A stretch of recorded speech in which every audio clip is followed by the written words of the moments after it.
Hey, Karl here. Welcome to my course on chords and how to use them.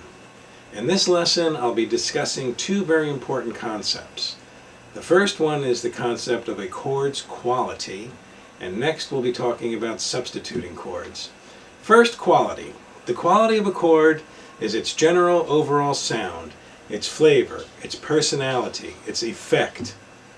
You may find it helpful to pick one or two descriptive words when dealing with the quality of a chord.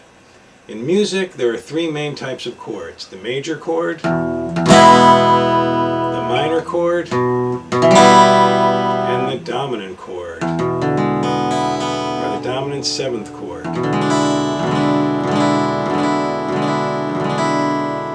Hopefully you're using this video to study my course on chords and chord quality.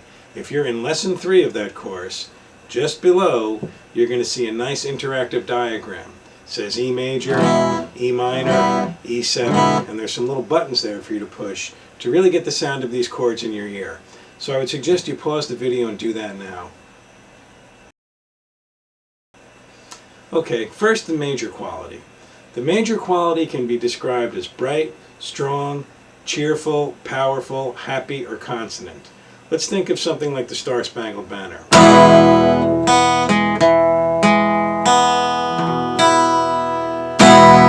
That's the major quality. Christmas songs, children's songs, television jingles, anything that has a bright, happy, cheerful, sing-song quality has a major scale or a major chord as its basis. Something like Noel.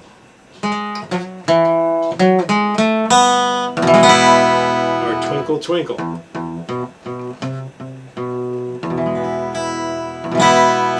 Great old rock songs like Proud Mary.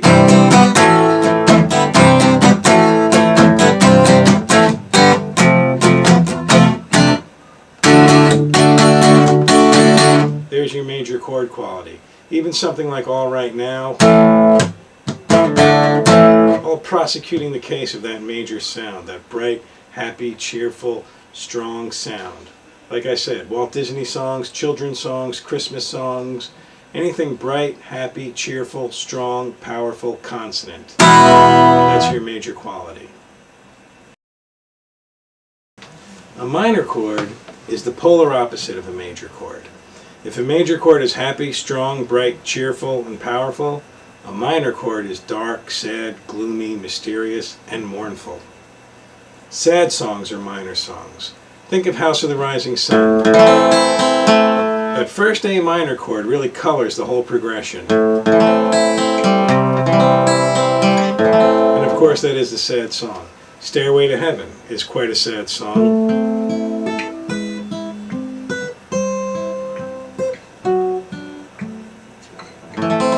Sad.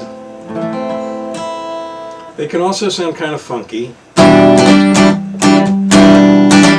but in a dark sort of way. Also mysterious.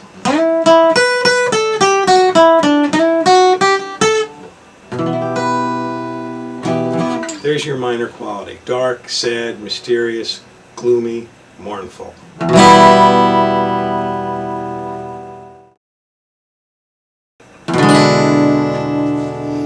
The dominant tonality is something a little different. It sounds bluesy and funky. It can be used as the basis for an entire song, groove, or vamp.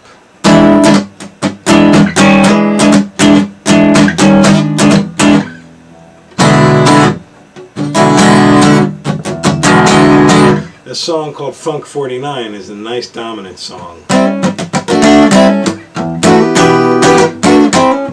Creedence song.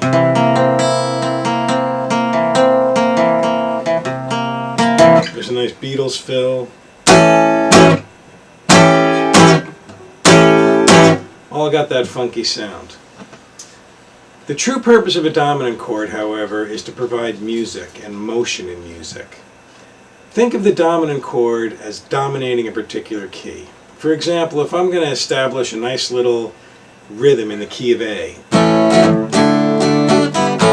to D, back and forth. Right? Nice, no one gets hurt, it's easy. The minute I hit that E7 chord,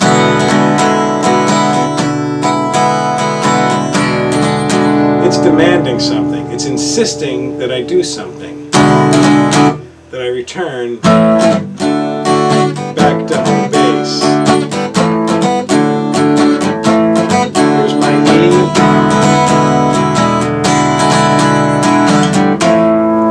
So that's the dominant chord. The dominant chord really provides motion and movement in music. I've always said that without dominant chords, the world of music would be a very, very strange place. Hopefully, you'll be studying my course on music theory here at GuitarU.com, which goes into the concept of cadencing, songwriting, and other theoretical constructs in quite a bit of detail. Also, in this course on chords and how to use them, I am discussing and illustrating the most important cadences, chord patterns, and concepts in the world of music. Chord progressions, chord fills, they're all here. Just study them and play the examples. Next, I'd like to discuss the concept of substituting chords, which also is a discussion of chord quality. If we were to examine the E major chord in a theoretical context, we would see that there are variations on this major chord sound. Sounds which are attained by adding additional scale degrees called tension. Those tensions are members of the major scale. They make the sound of the chord richer and more interesting, such as E6, E major 7. Both E6 and E major 7 are still referred to as major chords. Although they are quite a bit different than plain old E major, they are still in the major chord family. They still have the major quality. This being the case, E major 6 or E major 7 can be used in addition to or in place of that plain old E major.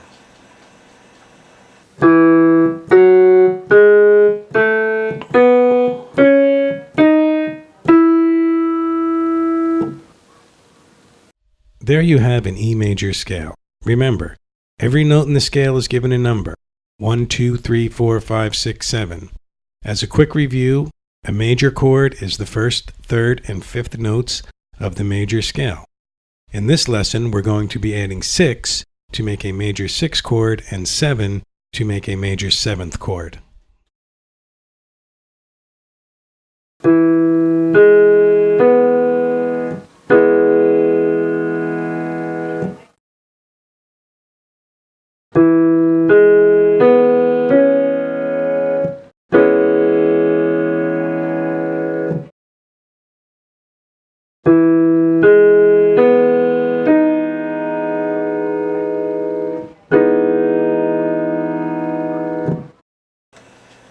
Here, I'm strumming an E major chord for 4 bars.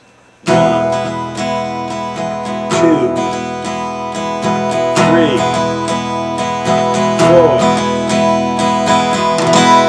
4. It's okay. I'm in and out, nobody gets hurt. It's plain, it's average, it's ordinary.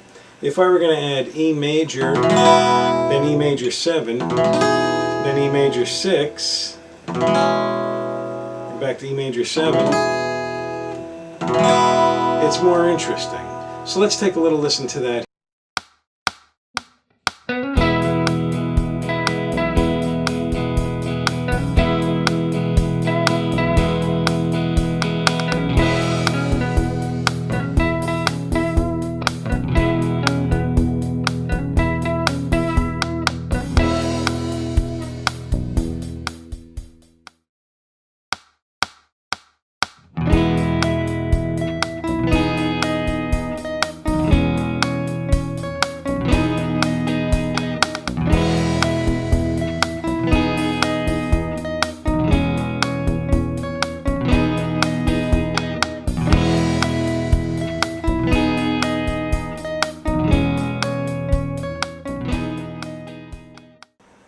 Notice, when I use those substitute chords, I'm not cadencing, I'm not changing key, I'm not changing chord. I'm still within that one major chord sound. For example, C. C major 7. C. C major 7. Or in the beginning of the video, I was doing A major 7, A6. All in place of A. In the short lesson to follow, you will find an introduction to the subject of substituting chords. Here I have taken an E major chord and an A major chord and illustrated them along with their many variations. I've also recorded all these variations as one chord vamps or grooves for you to really get the sound of these major chord quality chords in your ear. The most useful variations, such as E major 7, E6, E6 9, and E add 9 are all here, both in the keys of E and A. Not only will you be able to study the diagrams and listen to the chords, you will also be able to learn a brief musical arrangement that I have created to give you a practical playing approach to these substitute chords.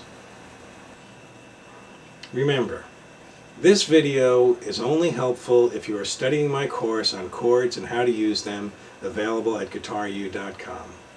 You will need to play the exercises, study the exercises, play and study the interactive diagrams and animations, and also print and save all the pages in order for you to gain full benefit from the course.